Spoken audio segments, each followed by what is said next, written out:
ওই যে জঙ্গি এমপি যাচ্ছে, আল্লাহ নবীর সুন্নত এবং এই পোশাক কোনোদিন জঙ্গির অ্যাসেম্বল হতে পারে না। জানার সবাই এই সংসদের মান ক্ষুণ্ণ হয়েছে আমি মনে করছি। দক্ষিণ প্লাজা থেকে যখন আমি ভিতরে ঢুকবো, একদম কাছাকাছি পিছন থেকে কেউ একজন আমাকে সম্বোধন করছিল, ওই যে জঙ্গি এমপি যাচ্ছে।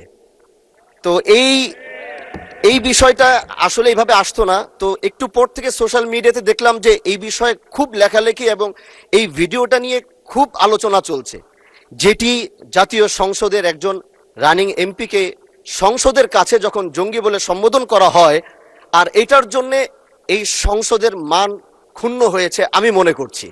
এজন্য আমি আপনার কাছে একটি অনুরোধ করব, আমাকে জঙ্গি বলার কারণটা আমি যতটুকু মনে করলাম যে আমার মাথায় একটি পাগড়ি রয়েছে এবং আমার চলায় সাদা পাঞ্জাবি সুন্নতে রাসূল রয়েছে, এটার জন্য হয়তো তিনি আমাকে ওইভাবে জঙ্গি বলে সম্বোধন সে আমাকে করেছে। আমি মনে করি আল্লাহ নবীর সুন্নত এবং এই পোশাক কোনোদিন জঙ্গির অ্যাসেম্বল হতে পারে না। জানার সবাই